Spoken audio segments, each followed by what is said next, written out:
Here we have the 3030 control panel. Start the system by pressing the on-off button on the control panel. When the heating system and control panel are on, a green diode lights up. The panel is a touchscreen, just like the previous models.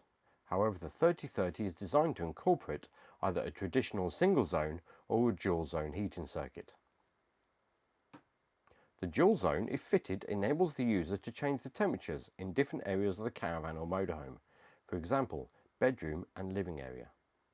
To take advantage of the dual zone, two circuits will need to be fitted by the manufacturer. This is the main status page. This page gives a lot of information. Across the top will be icons to show what is activated and in use. For example, plug symbol shows that you have mains plugged in. Warning triangle to show if any faults are present. Sun and the moon indicates that the timers are set. High altitude mode and the hot water boost icons. Now, on the top line of icons you will see the time. Press where the time is shown. You can now adjust the time and the day.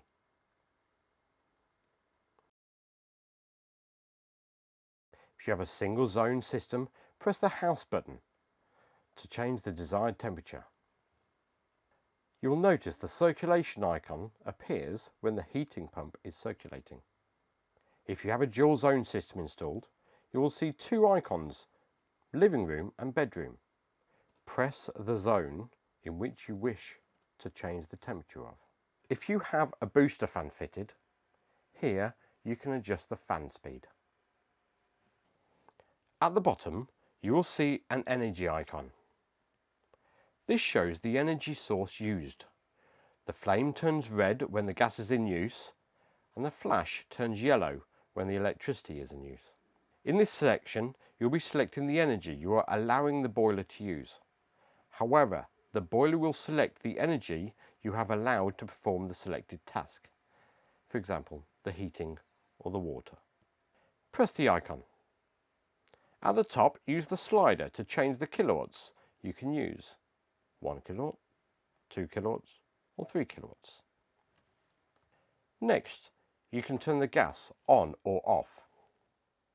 Prioritization selects the energy source you want to prioritize, normally electric. If you have a load monitor fitted, here you can select the maximum amperage you have available.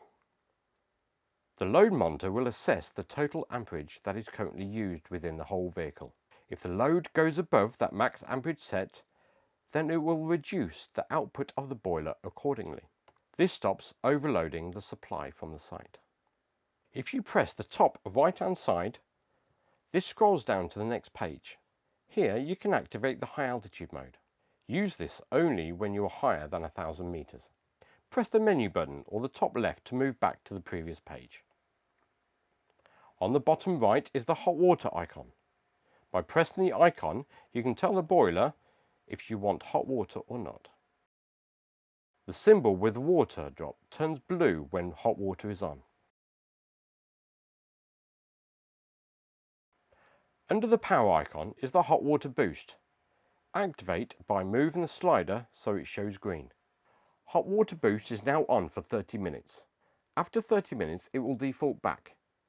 Do remember though, this will turn the heating off and puts all the power available to the hot water. If you have an AC fitted, you'll see the light icon. This turns the AC light on or off and adjusts the brightness. Now, let's move on to the advanced settings. Press menu. The first one on the list is the night mode. Press where it says night mode. Here you will see a power on icon and times either side. The left time is the start time. Press on the time to set the desired time for the night mode to start. Repeat the process for the stop time. Now select the required days you wish the night mode to be activated for. Shows blue. Next is the temperature you desire. If you have the dual zone, it will show living room and bedroom. If you have a single zone, the panel will display just one temperature called indoor. Scroll down or press the top right to scroll. Next, the quiet mode of the AC can be activated. You can turn the status page to dark whilst the night mode is active. Last is the hot water. Here you can now turn the water on or off at night. Repeat the process for the day mode.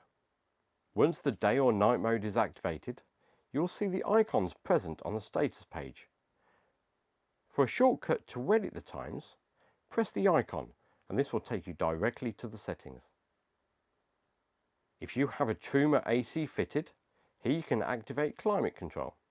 This means that whatever temperature you select, the system will keep it at that temperature by either using the boiler or the AC unit. Delayed start. Here you can use the timer to start the system on a particular day of the week. Press on. Change the start time and day. And then the end time and day.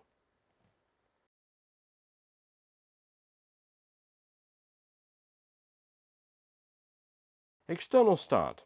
Here you can activate external start or 230 volts. External will allow an external switch to turn the system on or off. 230 volts, this will turn the system on as soon as the vehicle is plugged in to mains.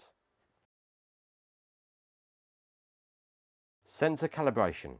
Here you can adjust the temperature sensor calibration to suit your vehicle. Use the sliders to adjust the temperature difference. You will see the temperature you're adjusting on the right hand side. Display. Here you can change the brightness of the screen and how the status page looks. You can even turn the status page to dark. After approx 1 minute, the screen goes totally blank. Sound. Here you can turn the sounds on or off. Language. Select your desired language. Service information. Within this section you will find all the information about the system and how it's working. This feature should be used for Alde service partners. System configuration. Here is where you activate the option within the system. Warning: only activate the option if it is physically fitted to the system. Last is reset. If in doubt, press reset to go back to the original settings. If any faults appear, you will see a message. For example, gas out. You may be out of gas. Please check your gas supply. Remove, restore 12-volt power to clear this message, then try again.